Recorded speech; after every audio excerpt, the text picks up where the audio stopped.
guys? We're currently on the way right now to our first warehouse in Houston, Texas. Now you guys know I'm a Canadian, all right? I've been living in Canada, born and raised, Brampton, Ontario.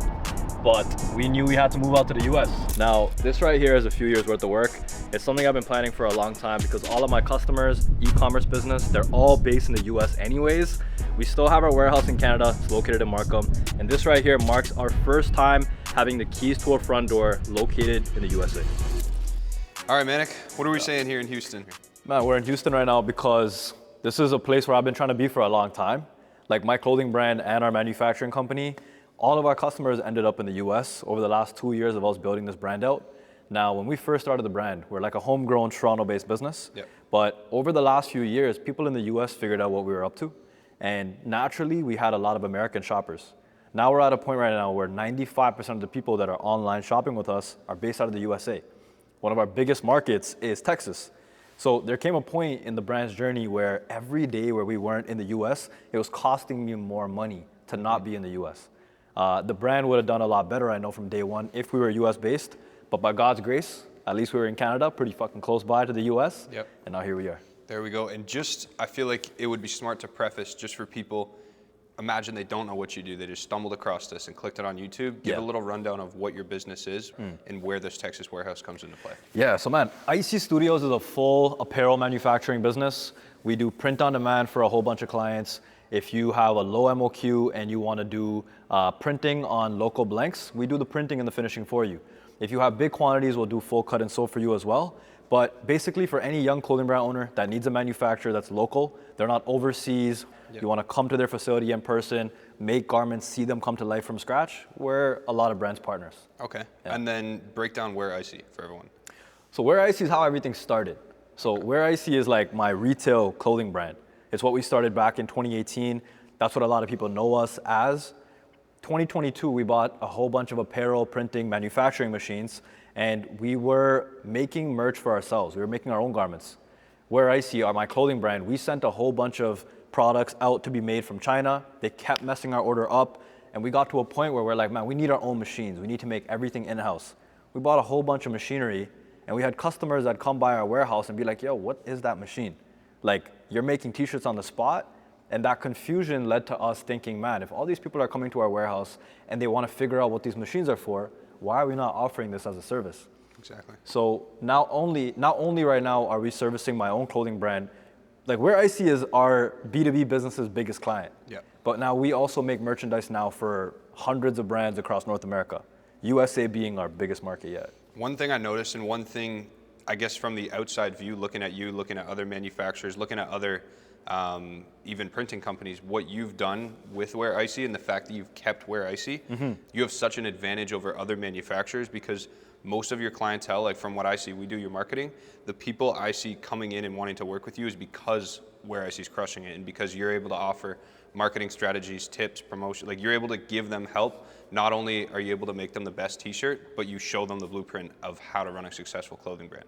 So what are your plans with Wear Icy? Are you going to keep it going? Are you going to shut it down? Like what's happening? So man, our retail brand is meant to be a case study. Yep. So any young clothing brand owner that wants to see what's possible for a brand, our Wear Icy brand right now this year just did 100,000 orders.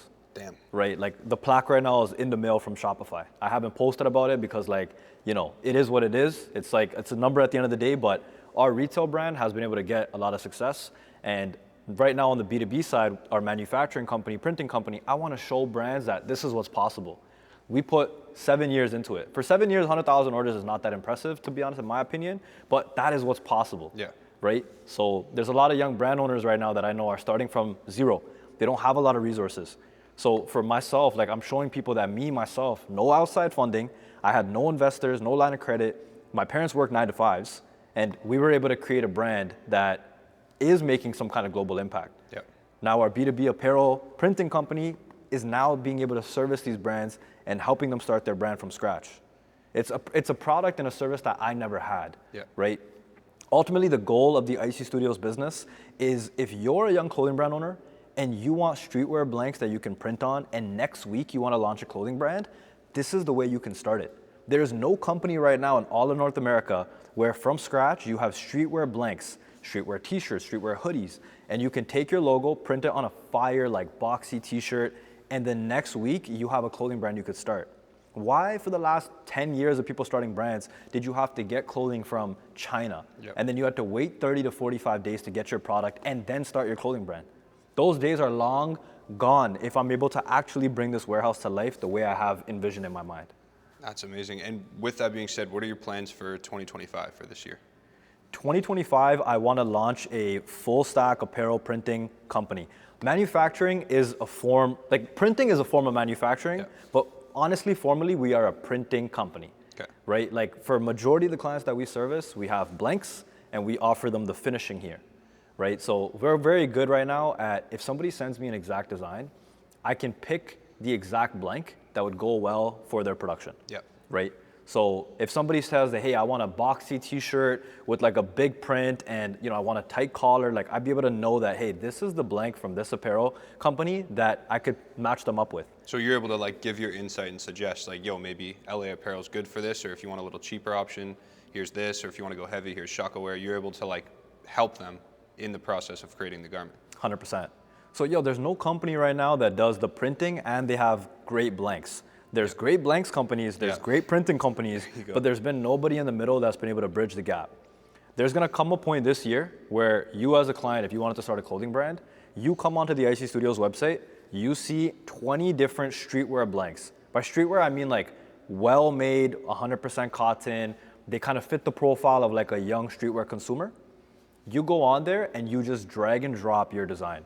And you're able to pick a finishing. You wanna get embroidery, you wanna do screen print, DTG, DTF, our full stack apparel printing solutions, all available with a few buttons. Wow. So there's no more communication with China manufacturers. You cut all that out. Someone can go online, Vistaprint style, find a product they like, upload their logo, click print, and it'll be at their door. Yeah, but the problem with Vistaprint is young clothing brand owners are never gonna rep that they got their products from fucking Vistaprint. No.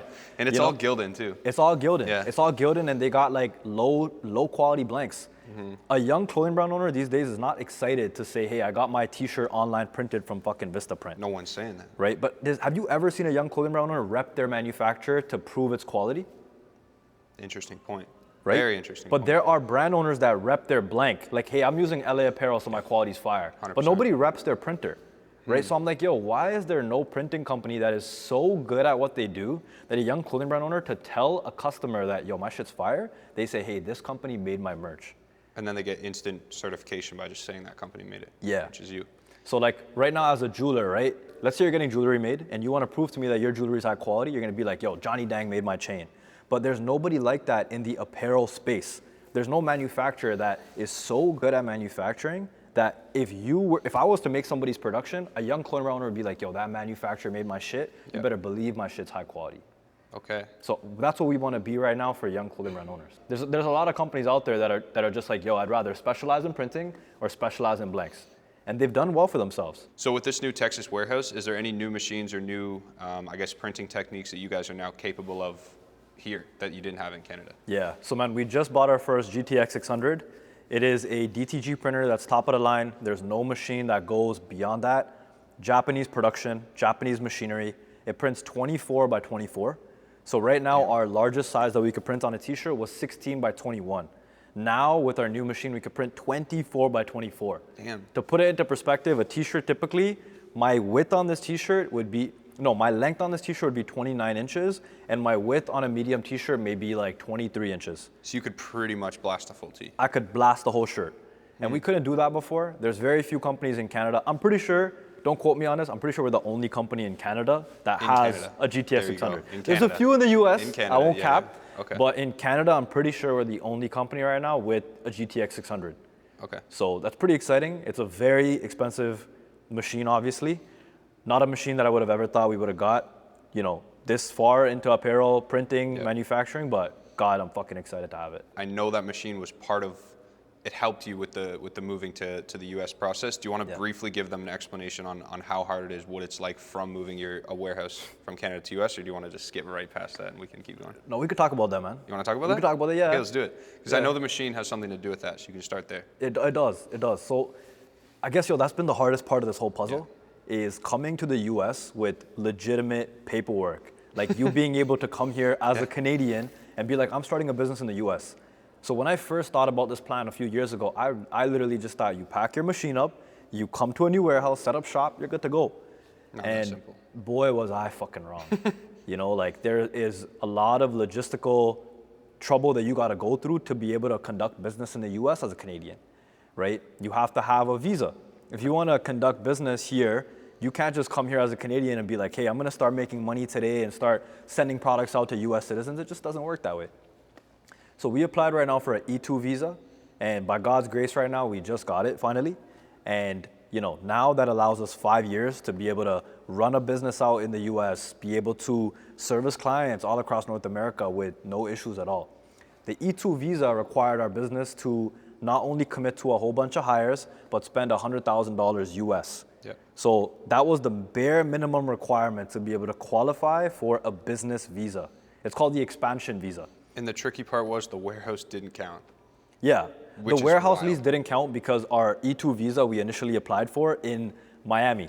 So if I had opened up a location in Florida, I would have been able to qualify for the E2 visa. You couldn't have redone the application, or We were just too far in at that Yeah, point, true. right? So was I really trying to have, you know, however much this warehouse ended up costing go towards the visa?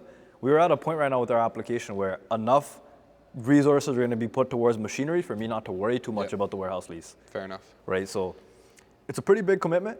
Yeah. Like for any like younger person out there right now that wants to move to the US and start a business, there are other visa types you can go with. But yeah, you have to get a visa. You have to have a business, a visa. So what else are you going to invest in to reach that 100,000 requirement? Man, just one machine ended up That reaching machine the did requirement. it? Yeah. No, what was that machine, if you don't mind me asking? It was 86,000 US. Okay. It's a pre-owned machine I got. Yeah. And obviously the other like 14 grand we end You up have some, spending like, in like other stuff renos here. and- yeah, yeah, like yeah. you know, like furniture and stuff alone. Yeah. Bro, you get 8 offices and you put desks, chairs, laptops in 8 offices. I That's saw you like, did flooring, you did epoxy here, you did that was painting, 20 yeah. grand alone. Yeah. Yeah, the flooring ended up costing me 11 plus the walls. Yeah. 11,000 US was for flat white paint on the entire warehouse and the epoxy flooring. Okay.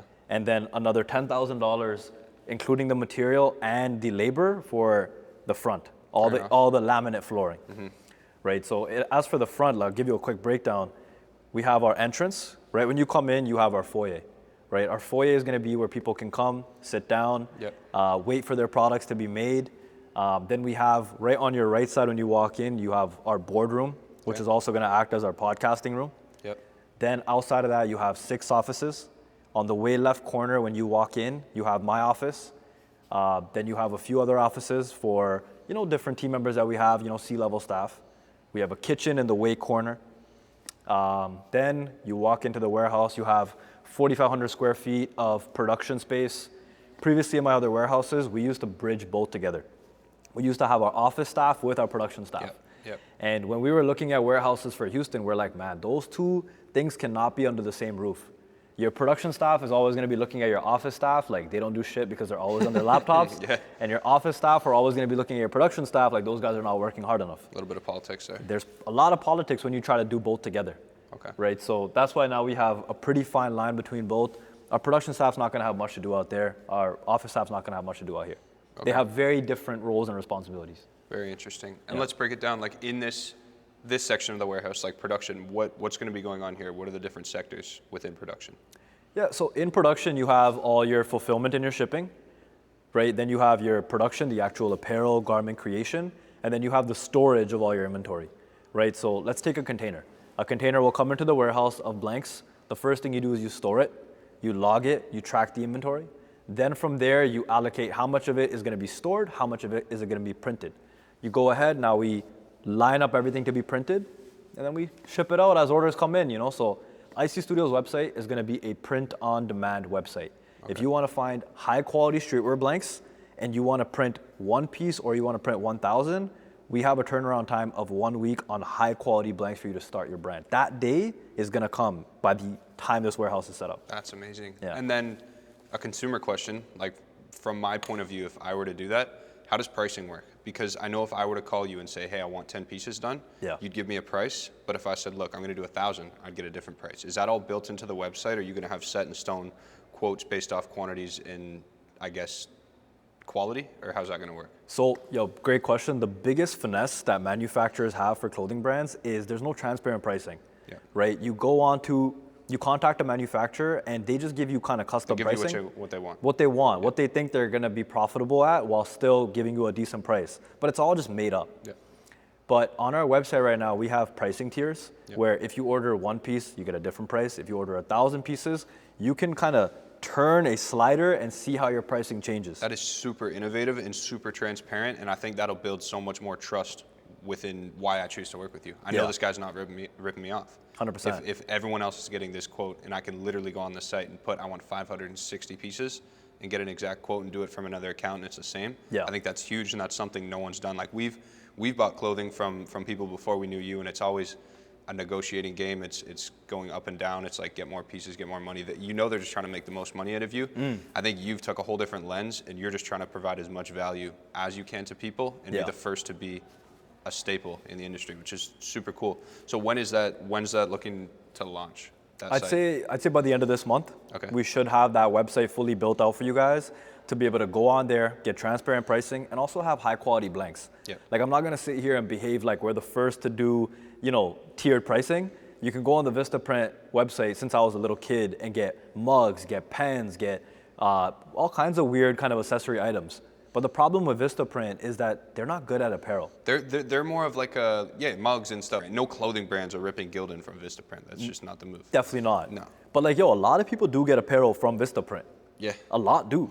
Because it's the only thing they think of. It's the fastest solution in order to get custom apparel or custom anything, right? But you have to look at what Vistaprint doesn't do well, which is they don't understand clothing, right? If you look at their board, of directors, you go online, you search up all the executive level staff of Vistaprint. They're all 45 and just out of touch. You're just doxing Vistaprint right here, calling them out. Bro, I mean, that's my opinion. Yeah. My opinion is that Vistaprint is out of touch for a young streetwear consumer that wants to make clothes. To be fair, it's probably not their target. It's not. It's not. It's just all that's out there, so people just resort to that right at the beginning. That or your local t-shirt time in the mall. That's 100%. That's a go-to. And t-shirt time, obviously, no disrespect to them, but if you go inside their shop, and I've been there many times, they only have Gildan blanks. I know. Right? Why do they do that? We've done our fair share of Gildan pickups. Have you? Yeah? Yeah, t-shirt time. Because it's all we knew. There's no other option. I think you are going to be the first to do this from a consumer perspective. I've never seen anything like this. Like, the industry, but... T-shirt time is fantastic. They're a great solution, but they're a printing company. They don't understand clothes. They understand printing, right? So T-shirt time, honestly, they brought us a lot of clients. Anytime they can't do DTG printing, bro, there's T-shirt time employees that when somebody goes into their shop and they can't offer DTG printing, they come to our shop and they say, yo, T-shirt time referred me. So big respect to T-shirt time. They're actually doing their thing. I'll always show them love, but they don't understand clothes. Fair enough. Right, that's completely fine. They'd probably admit to that too. People ask us like, what makes us qualified to be able to have an apparel printing company? Back in 2018, we started a vintage clothing business. 2018 to 2022, I have touched and felt more clothes than I promise you Tommy Hilfiger. Because I have felt so many different garments over my years of being a vintage clothing store. I've touched every Nike t-shirt ever made. I can tell you every Nike tag of every garment from different eras. So I've seen and felt every piece of clothing ever. I swear to God. Put you on the spot. Yeah. What are these right now? They look like either Wrangler or Levi's denim. Yeah, Levi's. Are they Levi's? Yeah. I can tell by just like the inside. All right. Yeah. Those are probably what, Levi's 501? Yeah, exactly. Yeah, bro, I can just tell by like the bottoms and the way they open. Yeah, that's actually crazy. Bro, I've sold Levi's 511, 501, 601. Like, bro, I've felt so many pairs in my years. And not only did you learn all this from being a vintage clothing store, bro, you worked at Value Village. That's like the OG touching all the garments. Yeah, like, I was there for only a year. Oh, really? But right after that, I used my employee discount of 50% off, and I just started an eBay business. eBay business led to me starting the Icy brand. We were a vintage clothing store for many years, but I was always a designer at heart. So I started designing clothes for fun. 2022, we bought our first machine. That led to us then making garments for our own business. From there, we started servicing clothing brands. I already told you guys about that. And that's been my journey, man. I dedicated my whole life, 25 years of my life, from 16 all the way to 25 to clothing. So if anybody has spent time in this game, even though I'm so young, this has been my life's work. That's amazing. And I know we talked about your 1 year goals. What would you say? I'm not even gonna ask 10, 5. Give me 5 year goals. Yeah, my 5-year goal is that in the next 5 years, if you're a young clothing brand owner, you have a brand that you wanna start, the only place that you think about getting your clothes made from is Icy Studios. That's my goal. That's amazing. And last question before we wrap this up. Why did you pick Houston, Texas? Man, Houston is like a beautiful city, man. It is central across the US. So as for one-day shipping zones, it meets the criteria. If I want to get a package to anybody in the US quickly, it's got to be done from Texas. It's got great cost of living, great cost of warehousing, great culture, man. Like there's so much diversity here. Yeah. A lot of states that you go to, it's kind of like, you don't really get to feel at home, but there's many different pockets of different backgrounds here. And I feel like coming from Canada, I wanted to go to a place that was very diverse. Did you say that like the first week of being here you knew, or it took you a while to kind of get settled? Yeah, I was telling you guys earlier, like coming to a city, like if you should get a feeling, right? Like when you come to a city, if it's not like a blunt yes or no after a few days of being there, you're not meant to be in that city. Yeah. So I kept going to Miami over and over again because I felt like it was a city that I should have been in, but maybe for living, but for running an apparel production company, I don't think Miami was a great location. Yeah. The same space that we're in right now would have been 3 times as more expensive if I was in Miami, and it didn't have the streetwear community that Houston has. Yeah. So if you're from Houston or you understand streetwear or sneakers, Houston's got a big emerging scene right now. There are so many fire clothing brands coming out of this city and this state that it made sense for me to base my business out of Texas. For sure. Yeah. Well, honestly, I think we covered everything. You ran through, first off, what brought you to Houston? Yeah. What's up at the new warehouse? What got you here? I mean, is there anything you want to close off? Anything you want to say to people watching before we finish up? Yeah, man. I would just say, man, welcome us to the U.S. with open arms. We're a small, homegrown Canadian business. My parents work in the company full time. Appreciate these guys coming out here to try to help me document my experience out here, because for me, when I'm building, bro, I don't get time to make content. Yep. But when you guys come out here, you guys inspire me to just sit down and actually talk about what's going on in my life. So thank you guys too for coming out, man. Of course, and it looks like you guys watching, you're going to see a lot more. We're going to film a lot more content, and I'm personally excited to see this unfold. I'm excited to see this, come to life, see the equipment come in, see you staff it up, see the podcast studio. So there's lots to look forward to. This is just the beginning for you. I know that. And this is the start of the journey, bro. I always say it, bro. But it's not even close to the start. But it is the start of this chapter. It always feels like the start. I always say just getting started. Always. No matter what. I'll say just getting started for the next 30 years of my life. Yeah, there you go. I'm only just getting started. And man, to anybody watching at home, I hopefully, this inspires you guys to also start a clothing brand or to start apparel printing. I'm only making content on the internet right now because I want other people to see this and just go and take this on for themselves. That's all it is, man. That's it. I'll do it for you. Subscribe, like this video, and there'll be lots more coming. All right, man. Appreciate it. Take care, guys.